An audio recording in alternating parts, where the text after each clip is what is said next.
So today is an interesting day for Fallout 76. We got the long-awaited return of player vending and display cases, one of the core features of the game that was gone for the past 2 weeks but now has finally made a return. Although shortly after this has returned, it seems almost like a new bug has popped up with this and is being discussed in several communities. So I want to clarify what's going on with that, but even separately, we have several other things to happen with Fallout 76, a new Windows 7 bug, which is actually quite notable and impactful for this game, and even some lingering issues with the Fasnacht parade and how some users have found ways to abuse this. But one of the other big pieces of news is in Australia, some users are able to actually get refunds now for Fallout 76. And I want to go over exactly what that means and what it doesn't mean. So firstly, let's take a look at the hotfix Fallout 76 received around player vending. So earlier today at 10 AM Eastern Time, Fallout 76 was taken down. It was only explicitly mentioned that they would be addressing the dupe having to do with vending machines and display cases, and that after, display cases and vending machines would be put back up. But for whatever reason on PC, there was also a very small update. I'm not totally sure on consoles just yet, and I think many people just missed that it even had an update because it downloaded so quickly, and it seems like large in part this hotfix was a success. Both vending machines and display cases are now up again on live servers, so you can go back to shopping and making caps that way. Although something else with this, I'm not sure if it's just a massive coincidence or somehow the two are tied together. Following this hotfix, I also noticed that in Nuclear Winter, there's no longer a glitch where you couldn't use the quick wheel or hotkeys for the first few minutes of a match, and the same glitch actually applied to the adventure mode, although of course not being nearly as large of an issue,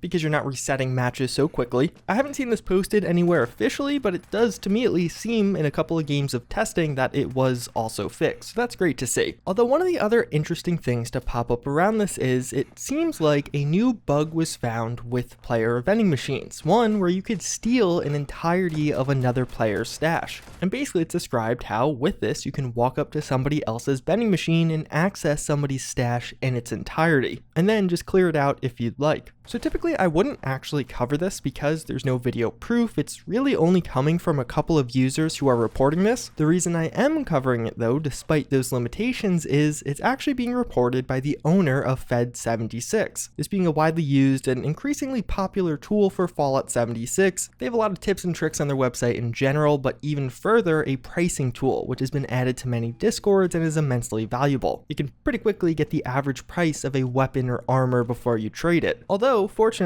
it doesn't seem like this glitch will affect the vast majority of players. The way they've been able to recreate it is to have somebody join a server, and it only seems to be applicable right when you are joining a server initially. And as you join that server, your camp will be placed down, so another player on the server can access your vending machine, and then from there they have access to your stash. But this only worked with users who had abused the camp budget glitch in the past. This was basically a glitch or exploit where you could have above your typical allowed camp budget. When trying it on regular players who were just playing normally, were within their regular camp budget and didn't abuse exploits like this, they were fine. They could not access their stash. And again, also, this was kind of a limited time glitch. It only worked for a short duration while another player was joining a server, almost immediately after their camp was placed down. So with that in mind, if you're somebody who is not abusing camp exploits, don't worry. There have been no reports of exploits affecting that particular category of users. But if you abuse the camp budget glitch, maybe be somewhat worried. It seems like this is very niche, very hard to recreate. Again, somebody has to basically instantly go to your camp. And we are all going off of just one user report right now, so it is something to take somewhat with a grain of salt. Although again, this is a fairly notable user. One of the other things I want to mention in this video while talking about this hotfix is just how long it took. It was 17 days ago that player vending machines and display cases were disabled. Player vending in particular has become a quintessential feature of Fallout 76 and online play. Many users are extremely active in the economy, relying mostly on player vending to generate caps. That's not to say solely, but it does generate a significant number of caps for many players. And just in general, it's fun. It's a healthy addition to the game. And with that in mind, it seems kind of crazy to me that it took Bethesda 17 days to get that fixed. And I recognize there are complications from working remotely, or even just identifying the core cause of this issue, but is 17 days really acceptable for any issue? That is a really long time to not be able to address a single bug or exploit in your game, at least in my eyes, as someone who is not a developer. Outside of that, that, something else that recently happened with Fallout 76 is the public test server immediately didn't work for some people. Some users couldn't find the download in their Bethesda.net launcher, but this seems to be a separate issue, wherein players on Windows 7, despite being able to play Fallout 76, the regular version, could not launch the public test server. And when attempting to do so, they would receive this error. So I guess I didn't realize that many people were still using Windows 7, but it seems like there was at least a decent chunk, several people very interested in this issue.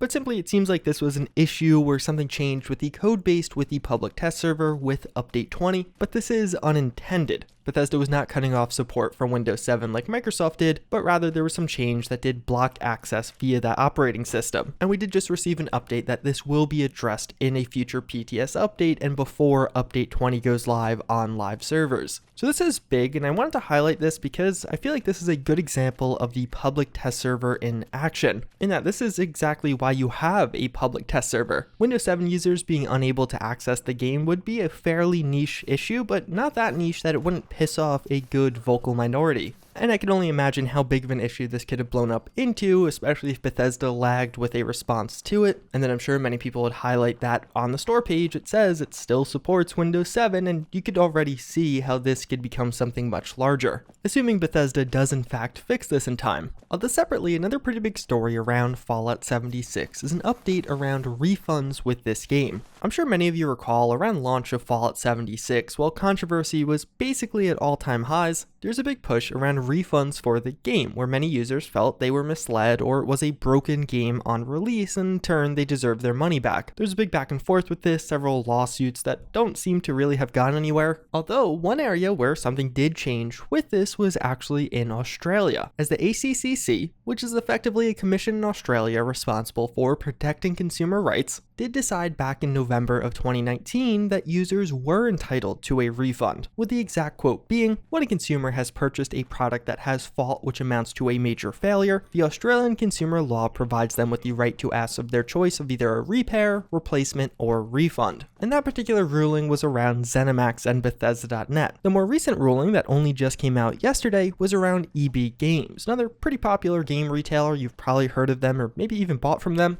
In a similar vein, EB Games told users that they were not entitled to a refund for Fallout 76, although technically they are, so all we're really seeing now is further enforcement of this decision. The decision by the ACCC that Fallout 76 was a major failure, which does, in turn, entitle you to a refund. One of the unique things about this in Australia is the responsibility to refund or repair the game or product in this example is actually falling on the retailer. So you're not really talking about ZeniMax specifically here, but rather it's the concern of EB Games, Bethesda.net, or even something like Steam, although of course you couldn't buy Fallout 76 on Steam back then. This again is an Australian exclusive, and if you do seek a refund, there are a couple of stipulations. One, you must have already contacted EB Games and been denied between the 14th of November, so Fallout 76's release date, and the 31st of October 2019. But even further, it's described how consumers who accept a refund will lose their entitlement to access and play the game. So you have to actually give it up. You can't just keep the game and get your money back also, at least based off this post. So large in part, based off my understanding, it's not really like there's that much new happening, as much as it's just enforcing a prior decision on a different retailer who sold Fallout 76 in Australia. Although separate from that, one of the other big things in Fallout 76 right now that you'll of course see if you play the game is the Fasnacht parade. This event has been going on for several days now, and it still has 1 week left because Bethesda extended it due to the issues we saw with it getting disabled last week. Although users were kind of at peak disappointment or frustration last week, many of the flames from that fire seem to have really calmed down. Many people are enjoying and constantly playing Fasnacht, getting many of the masks. The rare ones have a 1% drop chance, which is frustrating for some at it being so low, but it is still so much better than other events that I feel like many have just kind of accepted it. Although two fairly major issues have popped up around Fasnacht. One, there is a way to actually kill the robots, that being the parade marchers, the way you actually get some of the best rewards. The exploding cars, but also a separate explosive in game. I don't want to go too explicit on how to do it because it's very simple and I don't want to encourage more people to do it, but it is a way of griefing that has been widely used, and a separate one that's a bit more cumbersome to do is you can actually block their path with power armor frames. And this is something else users have been using or abusing to actually grief the event, which is just frustrating. It's such a wholesome event that you hate to see things like this going on, especially in Fallout 76 where there really isn't easy recourse. PvP is pretty blocked, so if you wanted to grief, you could kind of do so somewhat freely. Although fortunately, you can very easily server hop. So if you see this happening, you could server hop and there's a really good chance you'll just find another server running Fasnacht or perhaps a little bit more progressed in it. Although speaking about the Fasnacht delay, we also saw the free bundle that Bethesda said would be coming with this event go live today, as well as all the other Atomic Shop stuff that probably would have went live last week, but due to the delay actually came out today.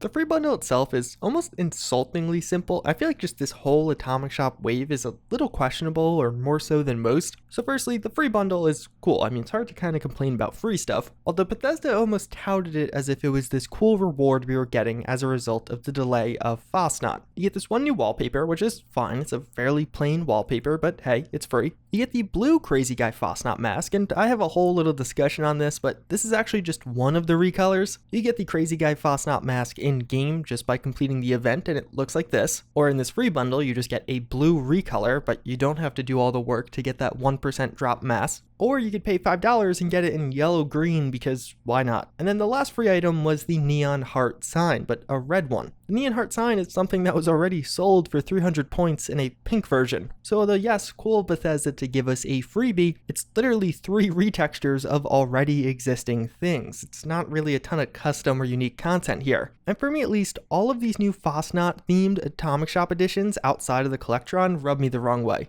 The Collectron is fine, it has its own unique voice lines, it is a unique theme, it collects some chems, but when it comes to the masks, all of the masks that are available are reskins of the in-game masks, except they cost money now. So if you want to grind the event for hours on end, you could get the original versions of those masks, or you could buy them for $5 on the Atomic Shop and have them just be a different color. And this is only those 1% chance of dropping rare masks. Or if you want the one new mask, that being the frog mask that is an Atomic Shop exclusive, which I'm fine with, it's just a cosmetic, you have to buy the whole bundle, as that is the one mask that is a bundle exclusive. All around, I just found this to be weird. I feel like the Fasnacht masks are such a cool thing. Even the last year Atomic Shop offerings with unique Fasnacht masks as Atomic Shop exclusives were kind of cool. I didn't mind spending my $5 on this because it was a cool limited time mask and I get to show it off to my friends. These just feel more lazy and to me not worth $5. The frog one probably is, but to get the frog one you have to spend $12 because again it's a bundle. So all around to me, even though I feel like Bethesda has actually been doing pretty good on the Atomic Shop, lowering certain prices, bringing really cool options for us to buy, this was a big miss, at least in my eyes.